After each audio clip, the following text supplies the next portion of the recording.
देखिए, लोग एक 25 से 30 हज़ार की नौकरी के लिए कई सालों तक पढ़ाई करते हैं। एक छोटी-सी गवर्नमेंट जॉब में सिलेक्शन के लिए कई सालों तक प्रिपरेशन करते हैं। उसके बावजूद भी बहुत कम लोगों का सिलेक्शन हो पाता है। लेकिन ट्रेडिंग, जिसमें पैसा कमाने की कोई लिमिटेशन नहीं है, वहाँ आते ही लोगों का माइंडसेट चेंज हो जाता है। यहाँ पे 2-4 चीज़ें सीखने के बाद लोगों को ये लगने लगता है, अब तो हमें ट्रेडिंग आ गई है, अब तो बस हम मार्केट में तबाही मचा देंगे। लेकिन दोस्तों, ऐसा कभी होने वाला नहीं है। मैंने कई गवर्नमेंट जॉब के एग्ज़ाम क्रैक किए हुए हैं।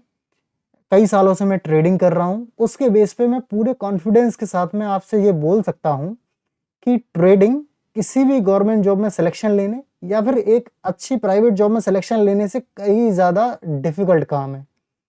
तो इसका मतलब ये है कि ट्रेडिंग से पैसा नहीं बनाया जा सकता? नहीं। ट्रेडिंग से पैसा बिल्कुल बनाया जा सकता है, लेकिन इसके लिए आपको जैसे किसी भी दूसरे प्रोफ़ेशन में आगे बढ़ने के लिए या फिर किसी स्किल को मास्टर करने के लिए एफ़र्ट और टाइम लगाना होता है। इसी तरह से ट्रेडिंग स्किल को भी आपको मास्टर करने के लिए एफ़र्ट और टाइम लगाना ही होगा। इसका कोई भी शॉर्टकट नहीं है। तो अगर आप ये एफ़र्ट और टाइम लगाने के लिए रेडी हैं, तो आज मैं आपसे एक ऐसा प्रूवन रोड मैप शेयर करूँगा, जिसका जिसको अगर आप पूरी ईमानदारी और डिसिप्लिन से फॉलो करते हैं, तो डेफ़िनेटली आप एक प्रॉफ़िटेबल ट्रेडर बन पाएँगे। तो चलिए डिकोड करते हैं उस रोड मैप को। देखिए, पूरे ट्रेडिंग गेम को 2 पार्ट में डिवाइड किया जा सकता है। पहला मार्केट नॉलेज, दूसरा माइंडसेट। यानी कि आप पूरी ट्रेडिंग जर्नी के अंदर आपको इन 2 चीज़ों को मास्टर करना होगा, राइट? तो मार्केट नॉलेज से क्या होता है? आपका मार्केट के बारे में जो भी आपकी नॉलेज है, technical analysis, fundamental analysis, indicators, जो भी आप मार्केट के बारे में जानते हैं, उसको मिला के आपको एक स्ट्रेटजी मिलती है, जिसके बेस पे आप मार्केट में एंट्री बनाते हैं, राइट? ये हुआ मार्केट नॉलेज का आपका रोल। बाकी की जो प्रॉफिटेबल होने के लिए आपकी जो चीज़ें डिपेंड करती हैं, वो आपके माइंडसेट के ऊपर डिपेंड करती हैं। लेकिन सबसे ज़्यादा आपको समझने वाली बात यहाँ पे ये है कि इन दोनों का रोल कितना-कितना है आपकी प्रॉफिटेबल होने की जर्नी में। तो देखिए, मार्केट नॉलेज का रोल सिर्फ 10% है, सारा 90% रोल आपके माइंडसेट का है, आपके प्रॉफिटेबल होने की जर्नी के अंदर। लेकिन लोग कर बिल्कुल उसका उल्टा रहे हैं। लोग अपनी 90% एनर्जी और टाइम लगा रहे हैं मार्केट नॉलेज के ऊपर, स्ट्रेटजीज़ के ऊपर, और सिर्फ 10% ही लोग ध्यान देते हैं सिर्फ अपने माइंडसेट के ऊपर। इसीलिए ज़्यादातर लोग पैसा नहीं बना पाते, राइट? अच्छा, लोग लगा तो रहे हैं अपना सारा टाइम मार्केट नॉलेज के ऊपर, लेकिन इस काम को भी वो ठीक से नहीं कर रहे बिल्कुल। एक तो 10% रोल है इसका, उसको भी ठीक से नहीं किया जा रहा, इसीलिए ज़्यादातर लोग स्ट्रगल कर रहे हैं, राइट? तो हम वन बाई वन दोनों को समझेंगे कि आपको कैसे मास्टर करना है। तो सबसे पहले हम समझते हैं कि आपको स्ट्रेटजी को कैसे मास्टर करना है, राइट? देखिए, जब भी ट्रेडिंग स्ट्रेटजी की बात आती है, तो मैं ब्रूस ली का ये वाला कोट हमेशा फॉलो करता हूँ। वो बोलते हैं कि मैं उस आदमी से नहीं डरता जिसने 10,000 किक्स को एक बार प्रैक्टिस किया हो। मैं उस आदमी से डरता हूँ जिसने एक किक को 10,000 बार प्रैक्टिस किया हो। देखिए, ये सेम टू सेम चीज़ ट्रेडिंग स्ट्रेटजी के ऊपर पूरी तरीके से फिट होती है। यानी कि मार्केट के अंदर वो व्यक्ति पैसा नहीं बनाता जिसको 1,000 स्ट्रेटजीज आती हैं। मार्केट के अंदर वो व्यक्ति पैसा बनाता है जिसने किसी भी एक स्ट्रेटजी को 10,000 बार प्रैक्टिस किया हो, राइट? तो यानी कि आपको मार्केट में पैसा बनाने के लिए बहुत ज़्यादा स्ट्रेटजीज वगैरह की जानने की ज़रूरत नहीं है। आपको अपने जो आपको स्ट्रेटजी सूट करे, एक ऐसी स्ट्रेटजी आपको चाहिए जिसको आपने हज़ारों बार प्रैक्टिस किया हो। तो जब भी ट्रेडिंग स्ट्रेटजी की बात आती है, अगर आप ये चीज़ हमेशा अपने दिमाग में रख के चलोगे, तो आप समझ लो ये स्ट्रेटजी वाला पार्ट आपने मास्टर कर लिया।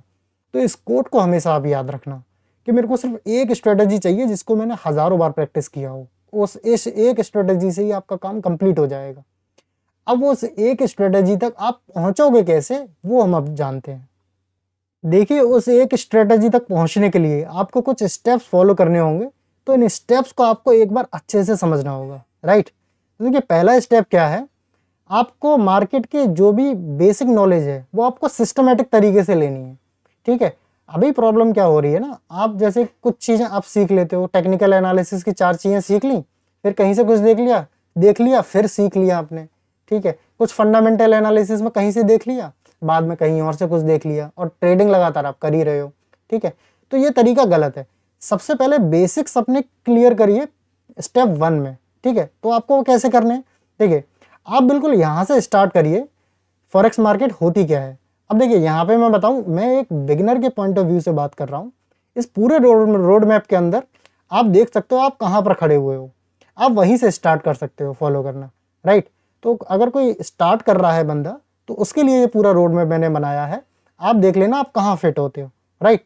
तो देखिए बिल्कुल यहाँ से स्टार्ट करिए, फॉरेक्स मार्केट होती क्या है, कैसे काम करती है, पिप्स क्या होते हैं, ठीक है, और कौन से फैक्टर्स को इम्पैक्ट करते हैं मार्केट को, पार्टिसिपेंट कौन कौन से होते हैं, कितने सारे फॉरेक्स पेयर्स होते हैं, कौन से पेयर की क्या खास बात होती है, ठीक है। कंप्लीट टेक्निकल एनालिसिस एक बार में सीखिए, ठीक है, टाइम देके थोड़ा सा फंडामेंटल एनालिसिस कंप्लीट सीखिए, कि पूरी नॉलेज आपको एक बार में सिस्टमेटिक तरीके से लेनी है, तब आपके बेसिक्स जो हैं क्लियर होंगे, तब आप दूसरे स्टेप पे जंप कर सकते हो। अभी प्रॉब्लम क्या है, इसी में आप उलझे रहते हो, कभी कुछ सीख लिया कभी कुछ सीख लिया। अभी आपको सीखना कहाँ से है, या तो आप यूट्यूब से सीख सकते हो, या कहीं और से आपको कुछ मिल सकता है, कहीं से सीख सकते हो, लेकिन आपको वहीं से सीखना है जहाँ पे सिस्टमेटिक तरीके से सारी चीज़ें दे रखी हो, राइट। यूट्यूब पे प्लेलिस्ट वगैरह आपको मिल जाएंगी। अगर आप चाहते हो कि मैं आपको सिखा दूँ ये सारी चीज़ें, तो मैं आपके लिए कंप्लीट एक सीरीज ला के दे सकता हूँ ये बेसिक्स की, जिसमें आपको बिल्कुल जीरो से लेके एडवांस तक आपको कंप्लीट आपको नॉलेज मिल जाएगी मार्केट की। अगर आप चाहते हैं मैं बना दूं तो आप कमेंट में लिखिए, मैं बना सकता हूं, राइट। ओके, तो ये स्टेप 1 हो गया, आपकी बेसिक नॉलेज क्लियर हो गई, ठीक है। अब आता है स्टेप 2। आपको अपने लिए, आपके लिए जो मोस्ट सुटेबल स्ट्रेटजी है वो ढूंढनी है, ठीक है। अब देखिए सुटेबल स्ट्रेटजी से मेरा क्या सेंस है, देखिए कई लोग होते हैं उनको कई दिन तक होल्ड करने के लिए भी कंफर्टेबल रहते हैं वो, तो वो स्विंग ट्रेडिंग वाली कोई स्ट्रेटजी उनको पसंद आ रही है, ठीक है। जो लोग ज़्यादा लंबे समय तक होल्ड नहीं कर सकते ट्रेड को, वो चाहते हैं कि मैं इंट्राडे में ही करूँ काम, ठीक है, छोटे टाइम फ्रेम पे काम करूँ, मैं 15 मिनट पे 5 मिनट पे काम करूँ, ठीक है। तो उनको उस तरीके की कोई स्ट्रेटजी ढूंढनी पड़ेगी। तो कौन से टाइम फ्रेम वाली स्ट्रेटजी आपको समझ आ रही है, ठीक है। तो आपको क्या करना पड़ेगा, इसके लिए कई सारी स्ट्रेटजीज ट्राई करनी पड़ेंगी, ठीक है। अब ये स्ट्रेटजी आपको मिलेंगी कहाँ से, ठीक है। उसके देखिए 2-3 तरीके हैं। पहला, आपने खुद ही चार्ट के ऊपर कुछ ऑब्जर्वेशन कर लिए कि अरे यार मैंने देखा कि चार्ट के ऊपर ऐसा ऐसा सेटअप बनता है तो ऐसा रिस्पॉन्स आता है। एक तो आपने खुद के ऑब्जर्वेशन से कुछ सीख लिया। दूसरा, आपने यूट्यूब से किसी की स्ट्रेटजी ले ली, ठीक है। तीसरा, आपने किसी का कोर्स ले लिया, उससे कोई स्ट्रेटजी सीख गए। आपने स्ट्रेटजी कहीं से भी सीखी हो, लेकिन आपको वो प्रैक्टिस खुद से ही करनी होगी, उसकी बैक टेस्टिंग खुद से करनी होगी, तब वो आपकी खुद की स्ट्रेटजी होगी, ठीक है। आपने कई सारी स्ट्रेटजी देख ली और आपको जो मोस्ट सूटेबल लगेगी कि हाँ ये स्ट्रेटजी यार मेरे को समझ आ रही है, ये मैं फॉलो कर सकता हूँ, ठीक है। आपको ये स्टेप 2 में डिसीजन लेना है कि कौन सी स्ट्रेटजी आपको समझ में आ रही है। ये आपका ये ट्रायल वाला पीरियड होता है आपका, राइट। लेकिन कोई भी स्ट्रेटजी आप चूज करो, मेरी रिकमेंडेशन ये है 2 चीज़ उसमें होनी ही चाहिए। पहला, मिनिमम रिस्क रिवॉर्ड उस स्ट्रेटजी का 1:2 होना चाहिए। इसकी क्या इंपॉर्टेंस है वो हम माइंडसेट वाले पार्ट में डिस्कस करेंगे, लेकिन अभी के लिए याद रखो 1:2 से रिस्क रिवॉर्ड जिस स्ट्रेटजी का कम हो उसको बिल्कुल भी पिक नहीं करना है, राइट। दूसरा, आपको इंडिकेटर यूज नहीं करने। जो भी आपकी स्ट्रेटजी आप पिक करो वो प्योरली प्राइस एक्शन बेस होनी चाहिए, कैंडल और चार्ट फॉर्मेशन के बेस पे ही होनी चाहिए वो, उसमें किसी भी इंडिकेटर का यूज नहीं होना चाहिए, राइट। आपको स्ट्रेटजी मिल गई कहीं से, ठीक है। तीसरा स्टेप आता है, आपको मैनुअल बैक टेस्टिंग करनी है उस स्ट्रेटजी के अंदर, ठीक है। आपको डिफरेंट चार्ट्स के ऊपर कम से कम 500 बार उसको चेक करना है, मिनिमम 500 ट्रेड्स के ऊपर, कि हाँ भाई वो सेटअप्स का रिस्पॉन्स क्या था। आपको पूरा उसका डेटा मेंटेन करना है कि आपने इतने ट्रेड्स वो देखी थी, इतना रिस्क रिवॉर्ड आपको मिला था, इतना उसका विन रेट था, राइट। ये सारी चीज़ें आपको बिल्कुल लिख के रखनी है, कम से कम 500 ट्रेड पर उसकी टेस्टिंग करनी है। आपने जब टेस्टिंग कर ली उसकी, आपको समझ आ गया कि हाँ इसका विन रेट ठीक है, इसमें मैं प्रॉफिटेबल डेटा है इसका टेस्टिंग करने के बाद, राइट। उसके बाद आता है, जैसे आपने 500 ट्रेड पर उसको बैक टेस्ट करने के बाद में ये डिसाइड किया कि हाँ ये एक प्रॉफिटेबल स्ट्रेटजी है, इसको मैं कंटिन्यू करूँगा, ठीक है। उसके बाद में आपको वो अपने लिए उसको पर्सनल स्ट्रेटजी बना लेना है, और उसके अलावा आपको कुछ भी देखने की जरूरत नहीं है। उसके सारे आपको रूल्स क्लियर होने चाहिए कि ये रूल्स हैं, ऐसे ऐसे कंडीशन बनेंगी तब मैं एंट्री बनाऊंगा, right. Proper rule based strategy होगी आपके पास, और उसको फिर आपको चेंज कुछ नहीं करना, उसमें आपको ब्लाइंडली फॉलो करना है, उसमें फिर अपना दिमाग नहीं लगाना। आपने 4 चीज़ें डिसाइड करी है, चार्ट के ऊपर ये 4 चीज़ें मेरे को मिलती हैं, दिखाई देती हैं, तो मैं एंट्री बनाता हूँ। तो 4 चीज़ें जब तक ना दिखें आपको एंट्री नहीं बनानी, चाहे मार्केट में कुछ भी होता रहे, ठीक है। उसको आपको ब्लाइंडली फॉलो करना है क्योंकि आपने उसको टेस्टिंग किया हुआ है, राइट। अब इसके बाद आता है डेटा कलेक्शन का वाली, ठीक है। यहाँ पर थोड़ा सा लोग मात खा जाते हैं। देखिए, आपने बैक टेस्टिंग कर ली, स्ट्रेटजी, अब आप लाइव मार्केट में आके ट्रेड कर रहे हो, ठीक है। तो होता क्या है ना, आपके पास आगे के लिए भी डेटा होना चाहिए, ठीक है। जैसे कि आपने ट्रेड लिया, हर एक ट्रेड का आपके पास जनरल मेंटेन होना चाहिए, उसका डेटा होना चाहिए कि आपने ये ट्रेड लिया था, इसमें आपने रूल फॉलो किए थे, नहीं फॉलो किए थे, कितना रिस्क रिवॉर्ड आपको मिला था, ठीक है। ऐसे करके मतलब जब आप अपनी जो पर्सनल स्ट्रेटजी को फॉलो करोगे तो कम से कम 5,000 ट्रेड्स का आपके पास डेटा होना चाहिए कि पिछले 5,000 ट्रेड्स में ये डेटा मेरा रहा था, राइट। अब देखिए, आपने स्ट्रेटजी फॉलो कर ली, फॉरवर्ड टेस्टिंग कर ली, बैकवर्ड टेस्टिंग कर ली, लेकिन कई बार क्या होता है ना, आपको ट्रेड करने के बाद आपको समझ में आता है यार ये वाला रूल इसमें फिट नहीं हो रहा, इसकी वजह से थोड़ा सा मेरी विन रेट कम हो रहा है। आपको जरूरत फील होती है कि स्ट्रेटजी में कुछ चेंज किया जाए। उस समय पे आपको क्या करना है, ठीक है, कम से कम 100 ट्रेड्स आपको लेने हैं सैंपल साइज के लिए। 100 ट्रेड्स आपने लाइव मार्केट में लिए, उनका जब आपको डेटा जब मिलेगा कि भाई इन 100 ट्रेड्स में आपका क्या ऑब्जर्वेशन था, क्या कमी रह गई थी, ठीक है, तो उस कमी को आप दूर कर सकते हो अपने रूल्स में चेंज करके। लेकिन इसका सैंपल ऐसा नहीं कि 4 ट्रेड आपके चले नहीं, 10 ट्रेड आपके चले नहीं तो आपने चेंज कर दिया, अपना सेटअप ही चेंज कर दिया, रूल चेंज कर दिया, नहीं। 100 ट्रेड्स का डेटा लो आप, ठीक है। तब आप देखो कौन सी चीज वर्क कर रही है, कौन सी नहीं वर्क कर रही, तब आप थोड़ा सा चेंज कर सकते हो अपनी स्ट्रेटजी के अंदर। आपने चेंज कर लिया, नए रूल्स आ गए आपके पास, तब आपको ब्लाइंडली उसको फॉलो करना है। लेकिन आपके पास ये सब करने के बाद में एक प्रॉपर सिस्टम होगा जिसको आप ट्रेड कर रहे हो। आप मार्केट में रैंडमली कुछ नहीं, कुछ दिख रहा है तो ट्रेड कर लिया, ऐसे नहीं करोगे। आपके पास प्रॉपर रूल बेस्ड सिस्टम है एक, उसको आप ब्लाइंडली फॉलो कर रहे हो। जब आप ये फॉलो करोगे तो गारंटीड आपको कोई रोक नहीं सकता प्रॉफिट बनाने से स्ट्रेटेजी के अंदर, राइट। अब आपको कभी ये फील होता है कि भाई दूसरी स्ट्रेटेजी भी चाहिए, तो आपको दोबारा से यही प्रोसेस फॉलो करना होगा, तब आप दूसरी स्ट्रेटेजी पे जा सकते हो, नहीं तो एक स्ट्रेटेजी जनरली सफिशिएंट रहती है, राइट। अगर आप ये जानना चाहते हो मेरी वो कौन सी स्ट्रेटेजी है जिसको मैंने 5,000 बार प्रैक्टिस किया हुआ है, तो मैं अपनी स्ट्रेटेजी भी आगे शेयर करूंगा आपसे, ठीक है। किसी से आपने स्ट्रेटेजी सीख ली तो इसका मतलब ये नहीं है कि सामने वाला बंदा उससे प्रॉफिट बना रहा है तो आप भी बना ही लोगे। उस स्ट्रेटेजी को उसने 1,000 बार प्रैक्टिस किया इसलिए वो प्रॉफिटेबल है उस स्ट्रेटेजी से। आपने वो 4 ट्रेड पे भी टेस्ट नहीं करी है तो आपके लिए हो सकता है आप उसमें लॉस करोगे, ठीक है। तो स्ट्रेटेजी आप कहीं से भी पिक कर सकते हो जो आपको अच्छी लगे, लेकिन आपको 1,000 बार खुद ही उसको प्रैक्टिस करना ही होगा, राइट। अब ये डेटा आपको कैसे मेंटेन करना है, उसके लिए देखिए मैं डिस्क्रिप्शन में पूरा जर्नल बनाने का फॉर्मेट डाल दूंगा, स्क्रीन के ऊपर भी आपको दिख जाएगा। आपको इस फॉर्मेट को डाउनलोड कर लेना है और पेन से हमेशा हर ट्रेड की एंट्री आपको पेन से करनी है, राइट। किसी ऐप में करने की कोशिश मत करना ये, ठीक है। मैं हमेशा पेन का यूज करता हूँ क्योंकि देखिए जब आप लिखते हो ना उसका अलग इम्पैक्ट होता है आपकी साइकोलॉजी के ऊपर, तो आपको हमेशा लिख के इन चीज़ों का रिकॉर्ड रखना है, ठीक है।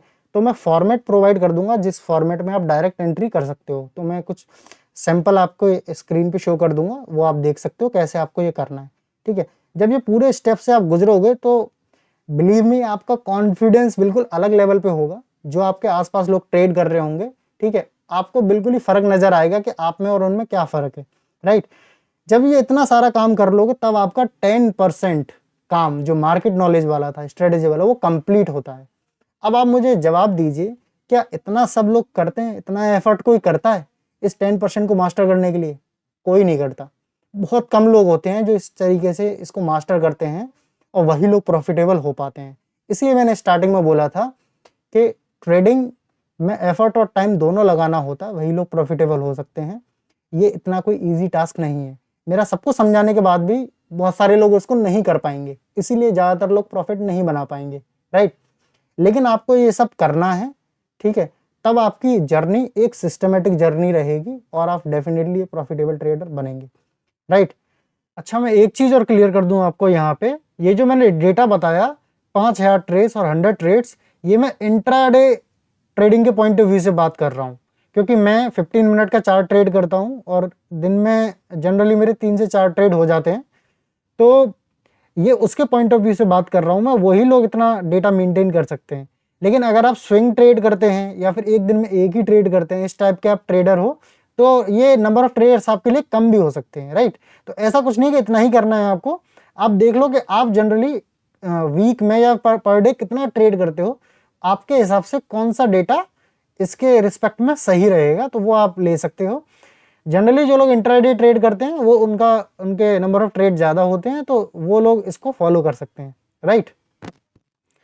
तो चलिए अब बात करते हैं ट्रेडिंग माइंडसेट या फिर ट्रेडिंग साइकोलॉजी के बारे में। और देखिए, इसको समझना स्ट्रेटजी के समझने से ज़्यादा इंपॉर्टेंट है, क्योंकि देखिए आपको वर्ल्ड की बेस्ट स्ट्रेटजी भी दे दी जाए ना, फिर भी आप लॉस ही करोगे अगर आपका माइंडसेट बहुत पुअर है, राइट। तो देखिए, आपकी प्रॉफिटेबल होने की जर्नी में 90% रोल इसी चीज़ का है कि आप अपने माइंडसेट को कैसे ट्रेन करते हैं, राइट। तो अभी मैं जो बताने जा रहा हूँ उन सारे पॉइंट्स को आपको बार बार प्रैक्टिस करना है और अच्छे से समझना है, राइट।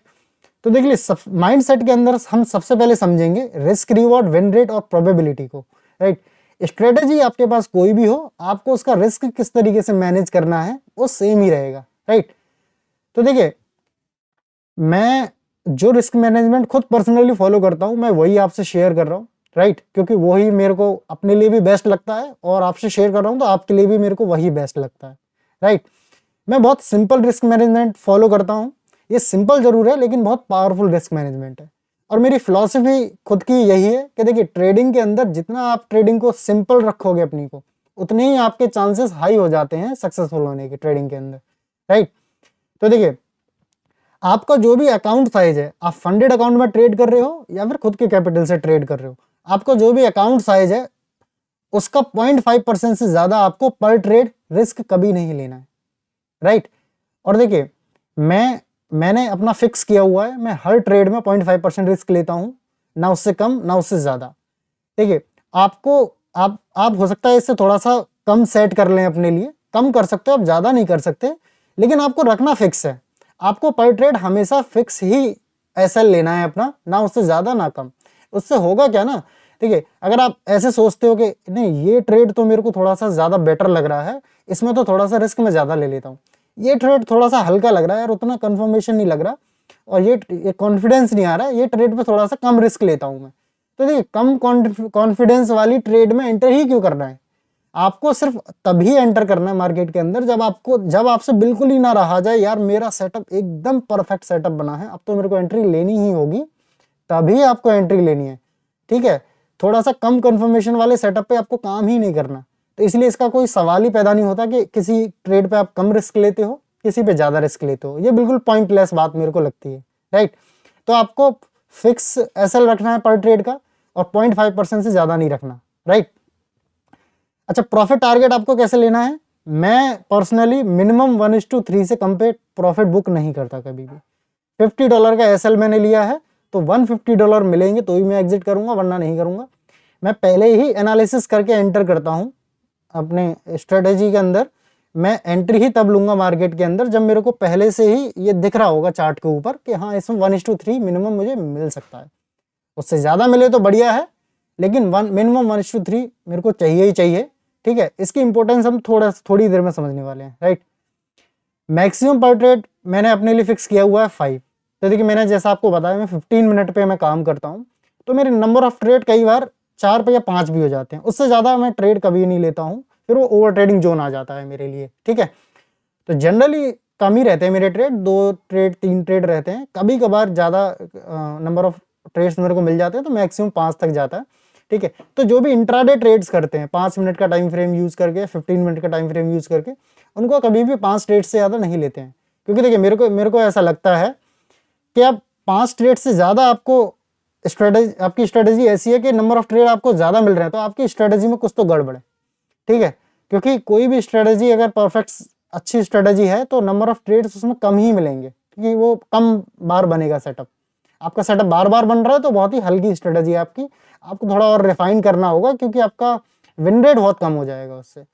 तो ओवर ट्रेडिंग के लिए आपको ये रूल हमेशा बना के रखना है कि आपके ट्रेडिंग स्ट्रेटेजी के हिसाब से आपको पर डे के ट्रेड कितने लेने हैं मैक्सिमम, ये आपको पहले ही लिमिट लगानी होगी।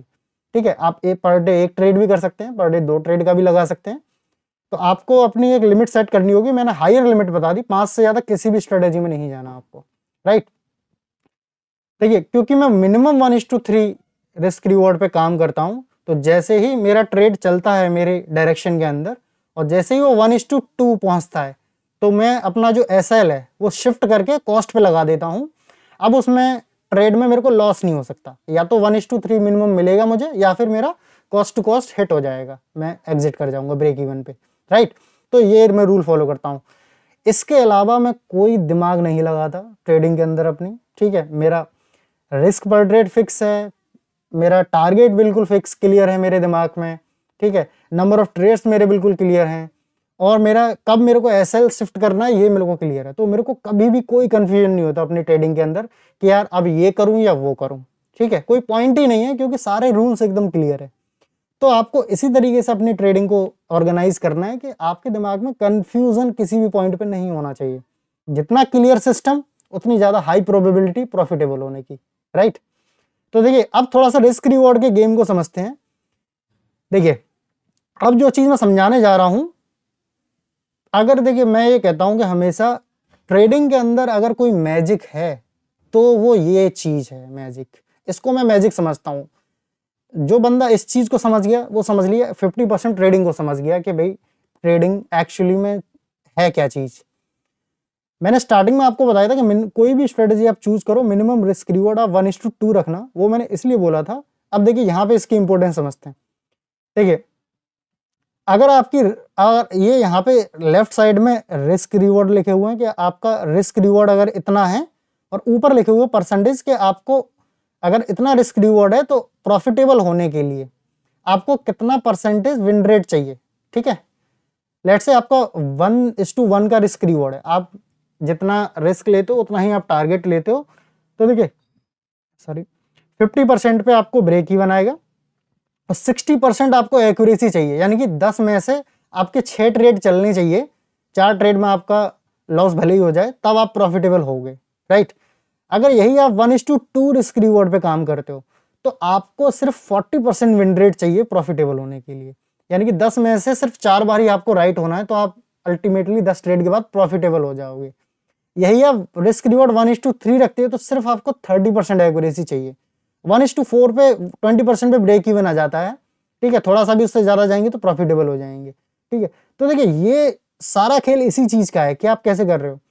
तो मैं हमेशा बोलता हूँ कि आपको ना ज़्यादा विन रेट के चक्कर में नहीं रहना। देखिए, ट्रेडिंग में प्रॉफिट कमाने के लिए आपको ज़्यादा राइट होने की ज़रूरत ही नहीं है, और ज़्यादातर लोग सही होने के पीछे भाग रहे हैं। ठीक है, अब देखिए मैं 1:3 रिस्क रिवॉर्ड फॉलो करता हूँ। ठीक है, तो मेरे को 10 में से सिर्फ 3 बार ही तो राइट आना होता है।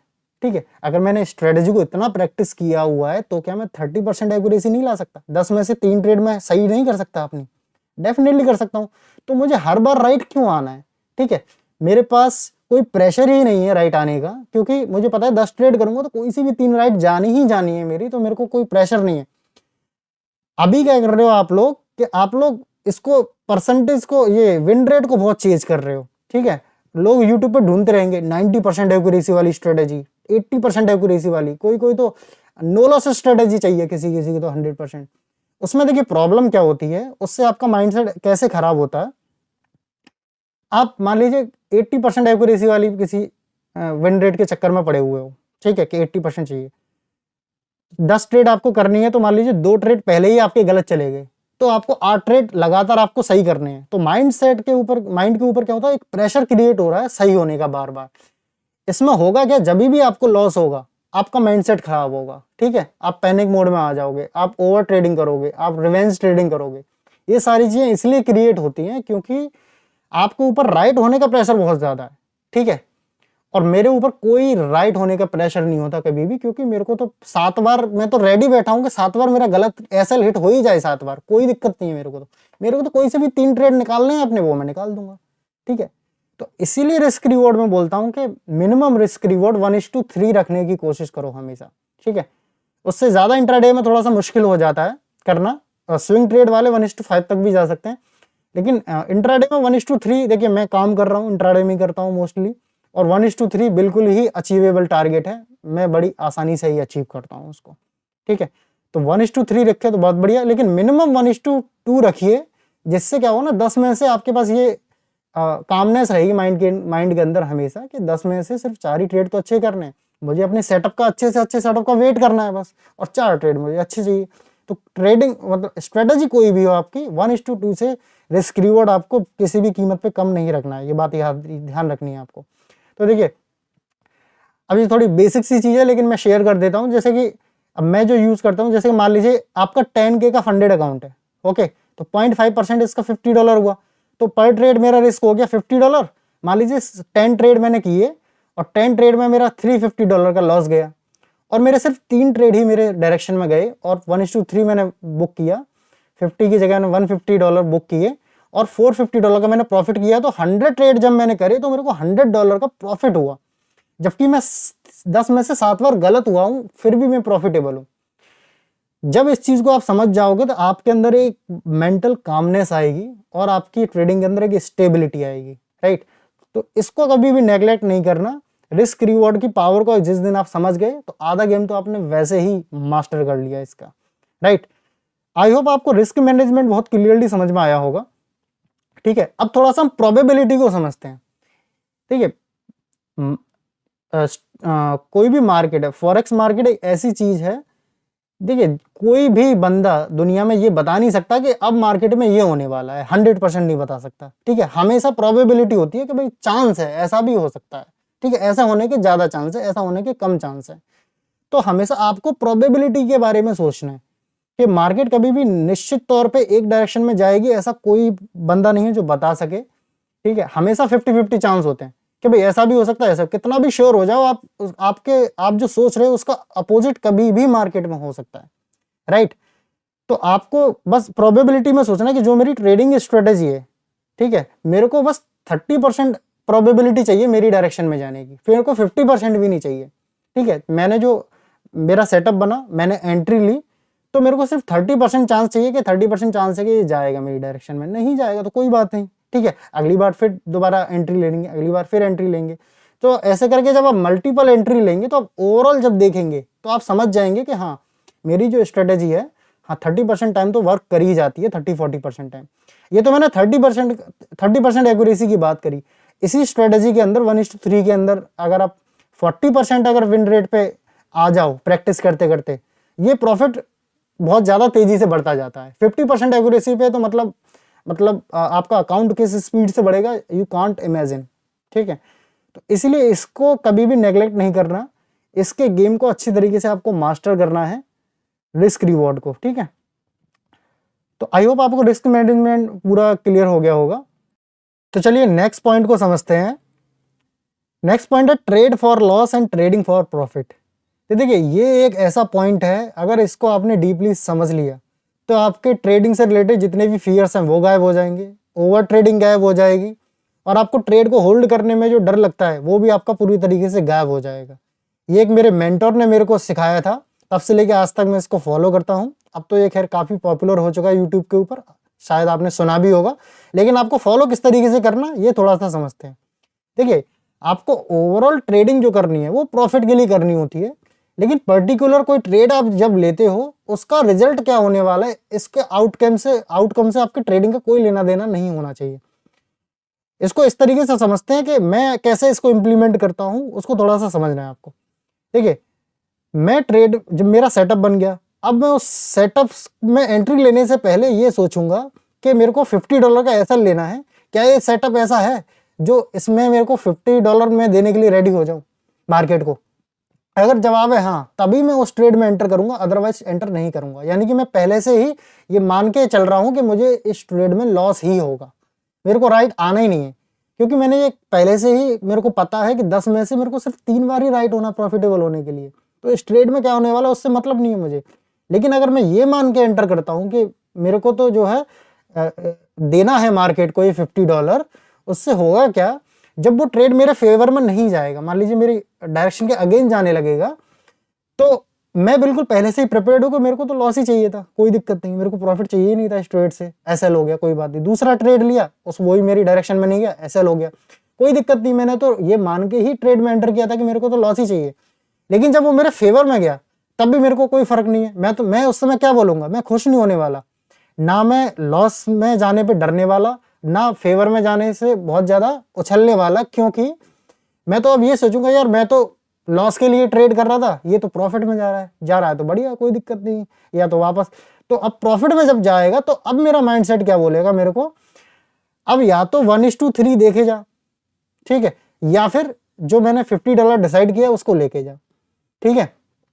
तो उससे क्या होगा ना, जैसे 1:2 पहुंच गया, $50 का मेरा एसएल था, $100 प्रॉफिट दिखा रहा है मेरे को, तो मैं $100 को देख के लालच नहीं करूंगा कि मैं एग्जिट कर जाऊं, अरे जो आया है वो चला ना जाए, चला जाए तो चला जाए, क्योंकि मैं तो लॉस के लिए ही ट्रेड कर रहा हूं, ठीक है। मेरा माइंडसेट बिल्कुल क्लियर रहेगा, या तो $150 देके जा या फिर $50 मेरे लेके जा, ठीक है। और $100 का प्रॉफिट अगर चल रहा है तो मैंने आपको बताया कि भाई मैं कॉस्ट पे शिफ्ट कर देता हूं, तो मैं क्या बोलूंगा मार्केट को, ठीक है $100 का प्रॉफिट दिख रहा है, अब मैं तो देने के लिए बैठा था यहाँ पे, अगर लेना ही नहीं है मार्केट को, ठीक है, मैं देने नहीं वाला, लेकिन मैं लूंगा $150 से कम नहीं, बिल्कुल, ठीक है। तो इस चीज से आपका धीमे धीमे हर ट्रेड में जब ये चीज आप प्रैक्टिस करते जाओगे ना, तो आपका माइंडसेट इतना स्ट्रांग हो जाएगा, फिर आपको कोई हिलाने वाला नहीं है।